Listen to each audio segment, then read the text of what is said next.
वाह वाह वाह, कितना सुंदर बात बोल रहे हैं। इससे आपका नियत पता चलता है कि आप चाह रहे हैं कि दोनों मिलकर अच्छा से काम करें। जन नाइक साहब को डायलॉग 100 नगर सेवक चुन के लाएंगे। हमने बोला था 100 कौन थे? 100 कौरव थे। पत्रकार परिषद करनी पड़ी भारतीय जनता पार्टी को कि नहीं भाई किसी का घर नहीं टूटेगा। इन्होंने अपने जो बेचारे कार्यकर्ता थे, जिनका पूरा जीवन रोड पे चप्पल घिसते हुए बीत गया, उन कार्यकर्ताओं को बुरी तरह नजरअंदाज किया। भारतीय जनता पार्टी भी कोशिश करेगी कि नफरत की राजनीति का रास्ता छोड़े और थोड़ा प्यार मोहब्बत की राजनीति शुरू करें। जी नमस्कार। नमस्कार। क्या कहेंगे, ये जो परिणाम आया है इसको कैसे देखते हैं आप? इस परिणाम से दो चीज़ें हुई है। पहली बात तो ये कि मोनोपोली खत्म हो गई। मोनोपोली मतलब? मोनोपोली जैसे कि वसई विरार में बहुजन विकास अघाड़ी की एक मोनोपोली थी और वसई विरार ने काफ़ी लंबे समय तक बहुजन विकास अघाड़ी के मोनोपोली युग में अपना ज़िंदगी जिया था और उसके बाद भारतीय जनता पार्टी की मोनोपोली यहाँ शुरू हो गई थी। तो भारतीय जनता पार्टी की मोनोपोली टूटी है, ये बहुत ही खुशी की बात है। और बीवे की भी मोनोपोली टूटी है, तो अच्छा है कि एक मिक्स लोग आए हैं, तो ये एक तरह से डेमोक्रेसी के लिए अच्छी बात है। दूसरी सबसे बड़ी चिंता का जो मेरे लिए विषय था, हमेशा मेरे मन में बना हुआ था कि वसई विरार का जो सेकुलरिज्म है, धर्मनिरपेक्षता, ये अपने आप में बहुत बड़े खतरे में थी। जो हिंदू मुस्लिम सिख ईसाई आपस में भाई भाई का जो संस्कृति है वसई विरार में, ये बहुत बड़े खतरे में थी। इस चुनाव में बहुत बड़े स्टेक पे लगा हुआ था।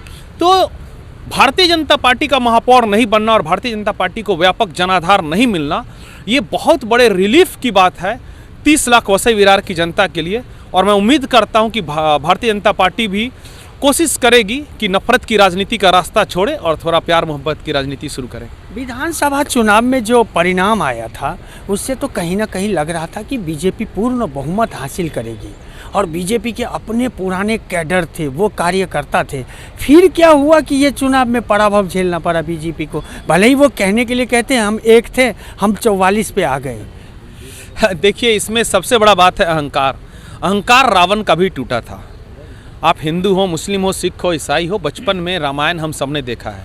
अहंकार रावण का भी टूटा था, ठीक है ना। रावण भी बहुत बड़ा भक्त था।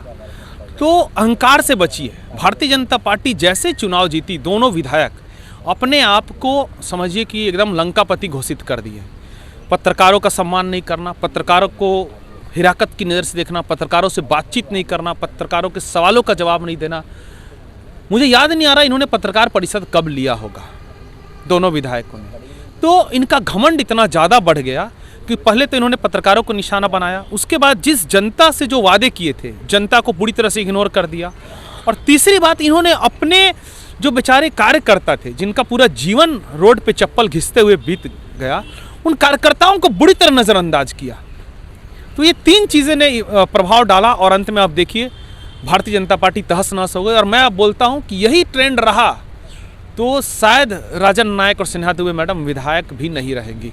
अच्छा, क्या कहेंगे, किन मुद्दों को लेकर के बबिया पे मुहर लगाया यहाँ के लोगों ने?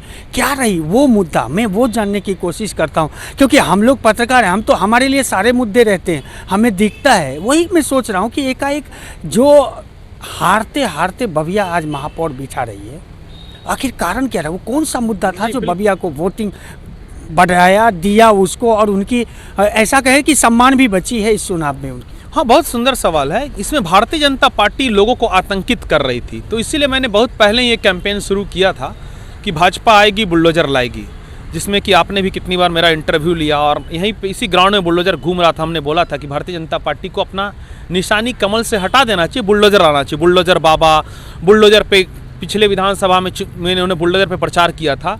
हमारे और आपके जैसे लोगों की मेहनत करने के कारण ये एक तरह का एक माइंडसेट और एक इन्वायरमेंट वातावरण तैयार हुआ।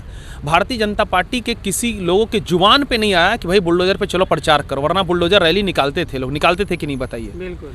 और पत्रकार परिषद करनी पड़ी भारतीय जनता पार्टी को कि नहीं भाई किसी का घर नहीं टूटेगा। और उसके बाद इनका जो आतंक था, जैसे कि बुलडोजर जीतने के बाद, जीतने के लिए कुछ भी बोलते हैं, जैसे राजन नाइक साहब ने बेचारे 41 बिल्डिंग के लोगों को बोला कि किसी का घर नहीं टूटेगा, पहले चाबी लीजिए फिर आइए, बाद में उनको अनाथ छोड़ दिया था। तो इनके बाद दिया है, छोड़ दिया था नहीं। हाँ। है, क्योंकि आज भी वो 2500 परिवार सड़कों पे है। किस हालत में आप भी जानते होंगे। बिल्कुल सड़कों पे है। इनको यदि ये समझते हैं कि वो भारत के नागरिक हैं, अरे भाई हमने तो देखा है, वीडियो है ना, प्रभु श्री राम के भक्त थे उसमें से ज़्यादातर लोग, 80% से ज़्यादा लोग, सबके घर पे प्रभु श्री राम का झंडा लहरा रहा था।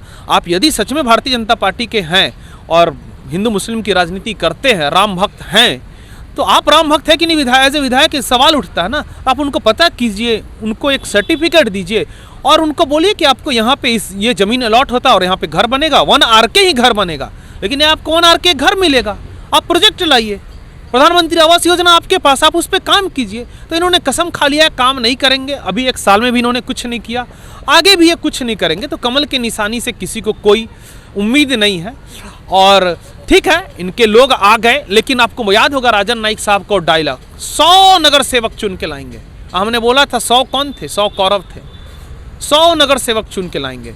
तो ठीक है, इनकी क्या हस्र हुआ है और वो कैसे कैसे लोग आए हैं वो तो अपने बात का विषय है। कितना वोट के बदले नोट के बदले वोट की राजनीति इस चुनाव में भी हुई है, कितना हेर फेर किया है, खैर उस पर तो कोई जांच करेगा नहीं। उन सब मुद्दे को मैं नहीं उठाऊंगा। हाँ, क्या होगा वसई विरार का भविष्य क्या देखते हैं? जिस तरह से बबिया आई, आप तो बबिया के खिलाफ भी रहे, अब क्या लगता है कौन काम करेगा? कहीं ऐसा तो नहीं कि भारतीय जनता पार्टी के विधायक और इन लोग म्यूनसिपल कॉरपोरेशन में बबिया की पकड़ लोगों को अच्छा परिणाम देखने को मिलेगा? वाह वाह वाह, कितना सुंदर बात बोल रहे हैं। इससे आपका नियत पता चलता है कि आप चाह रहे हैं कि दोनों मिलकर अच्छा से काम करें। बिल्कुल बिल्कुल, मेरा सोच ही यही है, रियल न्यूज़ नेटवर्क यही होना यही चाहिए। लेकिन इनके जो लक्षण हैं, चाहे BVA के लक्षण हो गए या भारतीय जनता, जब BJP के लोग आपस में जब कोऑर्डिनेशन नहीं कर पा रहे हैं तो इनका इतना बड़ा दिल कब होगा कि BVA के साथ एक भाईचारा बना के लोगों का कल्याण करें? देखिए, ये लोग सेटलमेंट की राजनीति पे जीते हैं, ये जनता के लिए कोई काम नहीं करेंगे। मैं आपको फिर से बोल रहा हूँ। और बहुजन विकास अघाड़ी को भी के लिए परीक्षा की घड़ी है। ईश्वर ने उन्हें आखिरी मौका दिया है, द्वारकाधीश महाराज ने बहुजन विकास अघाड़ी को आखिरी मौका दिया है। यदि वो फिर से जनता की सेवा में नहीं आए और उसी गुरूर में आ गए, वही घमंड में वो भी आ गए, वही अहंकार में वो भी आ गए, तो शायद इनको फिर से वही दुर्दशा देखनी पड़ेगी जो इनको देखने को मिली थी। थैंक यू सर, धन्यवाद। तो देखा आपने, ये थे कांग्रेस के रवि भूषण जी और क्या कहा।